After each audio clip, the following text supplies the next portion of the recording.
আসসালামু আলাইকুম।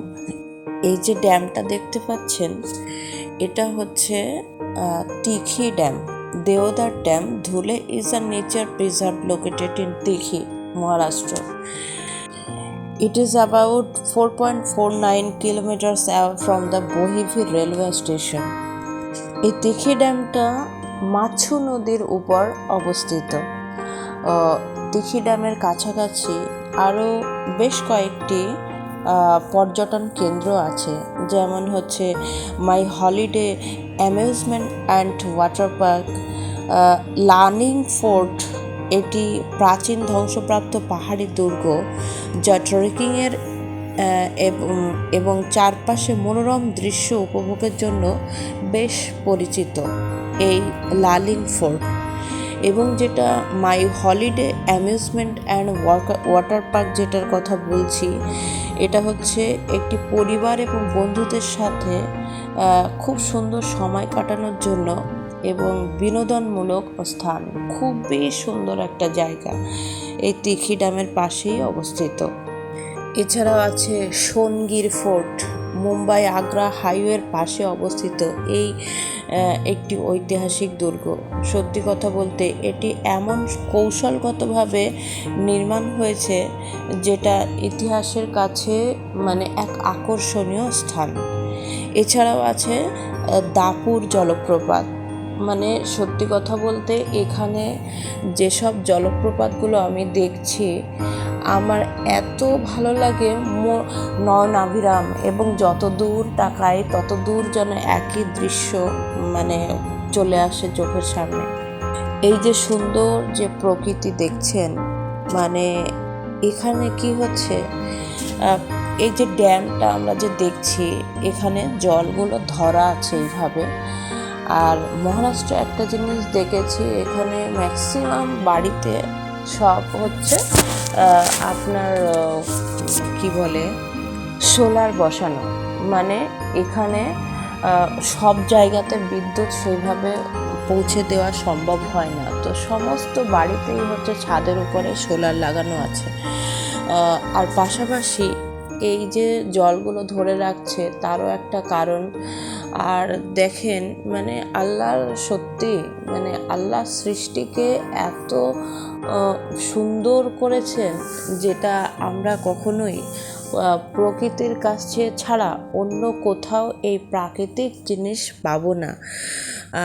যেটা হচ্ছে আপনাদের সামনে আমিও এটা তুলে ধরেছি, বা আমি নিজেও এটাকে ভিডিও ক্লিপ করেছিলাম। যে সত্যি কথা বলুন তো, এত সুন্দর যে একটা নয়নাভিরাম যে দৃশ্য, সেটা প্রকৃতি ভিন্ন, আল্লাহ সৃষ্টি ভিন্ন, মানুষের সৃষ্টি যে কৃত্রিম যে ব্যাপারটা, সেইখানে আমরা এত সুন্দর দৃশ্য কিন্তু দেখতে পাবো না।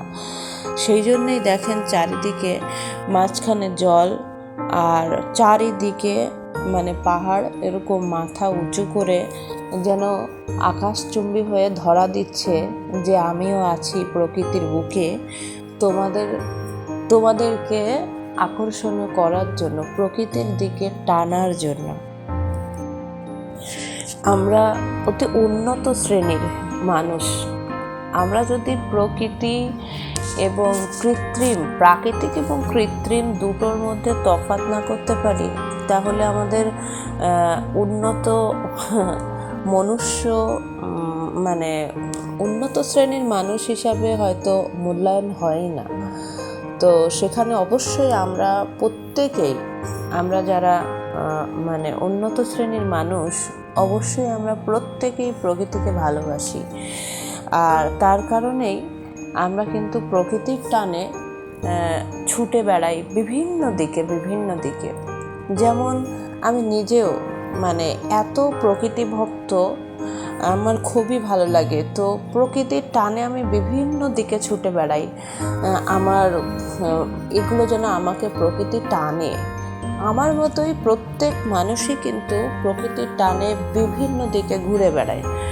তো আমার মনে হয় সেই জায়গাতে সমস্ত জায়গায় যদি সামর্থ্য থাকে, তাহলে সামর্থ্য নয়, মানুষ হিসাবে বেঁচে থাকার জন্য যেমন অর্থের প্রয়োজন, খাওয়ার প্রয়োজন, তার পাশাপাশি কিন্তু ভ্রমণেরও প্রয়োজন।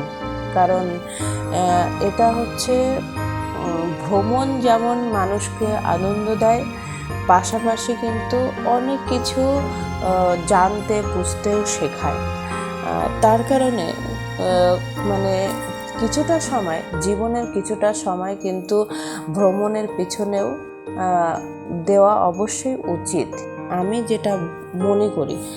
আর অবশ্যই এই ভ্রমণ বা এই ভ্রমণ করতে গেলেই যেমন প্রকৃতিকে দেখছেন, যেমন বিভিন্ন কিছু দেখছেন বা দেখছি আমরা সকলেই, আমাদের মাইন্ডটা কিন্তু রিফ্রেশমেন্ট হয়ে যায়, তাই নয় কি? তো সব কিছু মিলিয়ে জায়গাটা এত সুন্দর লাগলো। আপনারা পারলে কখনো কখনো ঘুরতে আসবেন, ঘুরে যাবেন এইসব জায়গাগুলোতে, দারুণ লাগবে, দারুণ লাগবে। মাশাআল্লাহ, অনেক সুন্দর, অনেক সুন্দর, এবং ভালো, মন ভালো হয়ে যাবে। তো এই ড্যামটার নাম হচ্ছে, আবার বলছি, এটা হচ্ছে তিখি ড্যাম।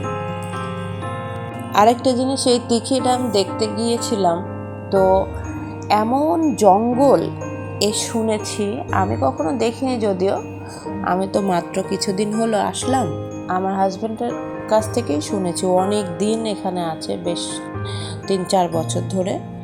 তো তার কারণে ওর কাছ থেকেই শোনা কথা যে এখানে ওই জঙ্গলগুলোতে চিতাবাঘ দেখা যায়, রাস্তায় এসে পড়ে, এবং ওই পাহাড়ের উপর দিয়ে এই যে মানে জঙ্গলগুলো দেখতে পাচ্ছেন, বা আমি আরেকটা ভিডিওতে দেখেছিলাম ভীষণ বড় বড় বাগান, সেগুলো